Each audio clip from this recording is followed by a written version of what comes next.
Hello everyone, so How to Train Your Dragon has been out for about 2 weeks now, and I think it's time that I talk about it. Listen, I'm gonna be straight up with you. I did not like this live-action remake. Oh, brother, this guy stinks! Now, hang on. My main problem with this movie is that, like The Lion King 2019, it is a shot-for-shot remake. The lines are the same, the camera angles are the same, everything is the same. And in my view, the animated movie is far better than this. This, I think, is a bit longer than the animated film, and it kind of shows. I think that, listen, Mason Thames was great as Hiccup. I thought he was great. I really like him as an actor. I think he's going to be a really big star. However, I did not feel the chemistry between Mason Thames and Nico Parker as Hiccup and Astrid.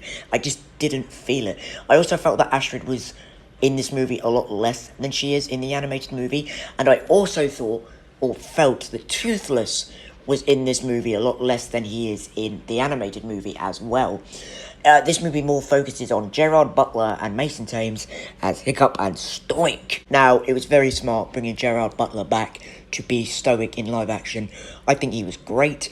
I think he was really good with Hiccup, and I think it worked just as well as it did in the film. Nick Frost being cast as Gobber the Belch.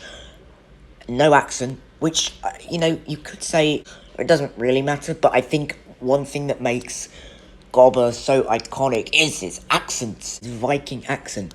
There are also things in this film where they copy lines, and it just feels like they're copying it for the sake of copying it. So when Hiccup says, "Thank you for nothing, you useless reptile," I just kind of felt that that line didn't land.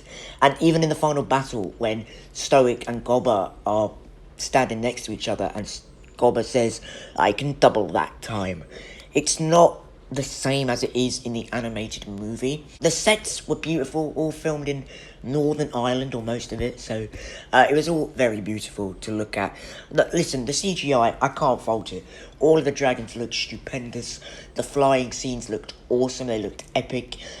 The score, the nostalgic test drive score when they're flying, that was the only bit where I was kind of like, I'm getting some chills here. This is kind of unlocking some childhood nostalgia for me. Honestly, Snotlout, Rough Nut, Tough Nut, and Fish Legs, nothing particular to say. I think they just kind of fade away in this movie. They're not as important, again, in this movie as they are in the animated. And I just think that even though I like the relationship between Hiccup and Toothless in this movie, I think it worked well. I don't think it worked as well as in the animated. And I think, because I'm going to come under fire for this, I loved Lilo and Stitch, but what I loved about that is that it's not a shot-for-shot remake, and it's because why package me the same movie but in live action? Because I've seen this movie 11 years ago. Also, the final battle, I know it's how the animated movie is set out, but it's just a really dark colour palette, and it's really lazy and boring on the eyes. That's the same for the animated movie as well, so that's not the live action's fault, but it's not my favourite final battle. And yes, I know, we're getting number 2 in 2027, but I hope How to Train Your Dragon 2 takes more artistic liberties, because I can't sit through another shot-for-shot remake, because I'm gonna go mental. And you're probably thinking, wow, this review's quite short. Dude, that's all I can kind of say about it. I liked when Toothless came to save Hiccup, and then all the Vikings got on him, and, I loved all the stuff with Toothless, but I think he was severely underused. I think that this Toothless is actually a bit of a different character to the animated one. He's more of an angry fella, more of an angry Toothless, whereas in the animated, he's more of a calm Toothless, so I like that. I think that this movie is great to see in cinemas. I think it uses the screen very well.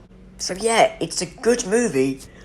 It's probably a very good movie. If, the new generation are going to love this, because they didn't grow up with the animated one, so they're going to be like, oh my god, this is amazing. But it's just a bit different for me, and I'm poo-pooing on the movie. But listen, it's a remake of a fabulous movie.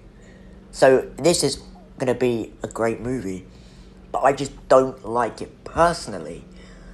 And I see people on the internet going, this is how you do a live action remake. Guys, if you want a shot for shot of the animated movie, what's the point in making it live action? That's not creative. It's just a shot-for-shot remake. It's just an easy way to make a load of money. It feels quite scummy, actually, in my opinion.